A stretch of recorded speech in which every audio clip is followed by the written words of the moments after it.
High সবাই কেমন আছেন? আগের দিন তো ময়দার ধোকা বা কাশ্মীরিটা বানানো দেখিয়েছিলাম। তো ওই কাশ্মীরিটা দিয়েই আমি পরবর্তীতে কাশ্মীরি বিরিয়ানিটা করেছিলাম নিরামিষভাবে। তো তার জন্য আমি এদিকে কাশ্মীরিটা করা হয়ে গেলে একটা মশলা তৈরি করে নিচ্ছিলাম। তার ভিতরে দিয়ে দিয়েছিলাম পরিমাণ মতো আদা, বিরিয়ানির মশলা, নিরামিষ বিরিয়ানির মশলা পাওয়া যায় যেটা সেটা। তারপরে কাশ্মীরি লঙ্কা, জিরার গুঁড়া, ধনিয়ার গুঁড়া, তারপরে এর ভিতরে একটু জল দিয়ে ভিজিয়ে আর কি মিশিয়ে নিচ্ছিলাম। আমার কাছে মনে হয় মশলাগুলো আগে থেকে একটু ভিজিয়ে রাখলে জিনিসটা ভালো হয়। তেলের পরে দিলে আলাদা আলাদা একটা পুড়ে যাওয়ার সম্ভাবনা থাকে, সেটা থাকে না। তারপরে এপাশে আমি চালগুলো ভিজিয়ে তারপরে সয়াবিনগুলো ভিজিয়ে উঠিয়ে রেখেছিলাম।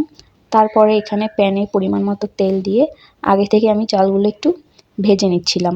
চালগুলো ভাজা হয়ে গেলে এবার হচ্ছে গিয়ে বিরিয়ানির যে সয়াবিন আর কাশ্মীরির যে তরকারিটা হবে সেটা রান্না করে নিচ্ছিলাম। তার জন্য প্রথমে আমি সয়াবিনগুলো লবণ হলুদ মাখিয়ে হালকা করে ভেজে নিচ্ছিলাম।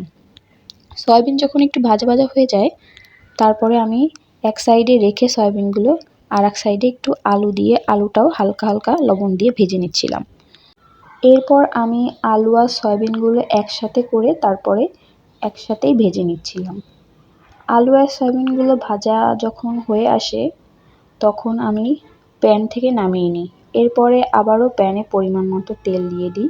দেওয়ার পরে শুকনো লঙ্কা, তারপর যে গোটা গরম মশলা, তেজপাতা এগুলো দিয়ে দিই। দেওয়ার পরে এগুলো একটু ভাজা হয়ে গেলে যে মশলাটা আমি তৈরি করে রেখেছিলাম আগে সেটা দিয়ে তার ভিতরে পরিমাণ মতো লবণ দিয়ে দিয়েছিলাম। তারপরে মশলাটার কাঁচা গন্ধ চলে গেলে কিছু সময় কষিয়ে যখন উপরে তেলটা ভেসে ওঠে তখন আমি আগে থেকে ভেজে রাখা সেই সয়াবিন আর আলুগুলো দিয়ে ভালোভাবে কষিয়ে নিচ্ছিলাম। কষিয়ে নেওয়ার পরে এর ভিতর দিয়ে দিলাম পরিমাণ মতো গরম জল। গরম জলটা দিলে স্বাদটা আমার কাছে মনে হয় বেশি ভালো লাগে।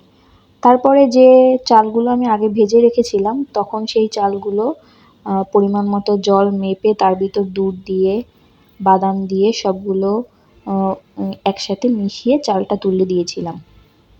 আর এদিকে আমি সয়াবিনটা দেখছিলাম, এর ভিতরে সেই কাশ্মীরিগুলো আমি দিয়ে আবারও 5-7 মিনিটের জন্য রান্না করে নিই।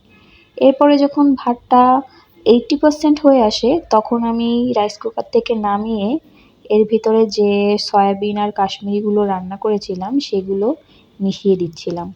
মিশিয়ে দেওয়ার পরে এটা আবারও 5 মিনিটের জন্য দমে রেখে রান্না করে নিলাম। সেদিন আমি আলাদা করে কাশ্মীরি তরকারিও করেছিলাম। তো এই তো সেদিনকার কাশ্মীরি নিরামিষ বিরিয়ানি এবং কাশ্মীরি তরকারি। তো আজকে এই পর্যন্তই। সবাই ভালো থাকবেন, টাটা। এবং আমার ভিডিওগুলো যদি আপনাদের ভালো লেগে থাকে তাহলে আমার চ্যানেলটি সাবস্ক্রাইব করে পাশে থাকবেন।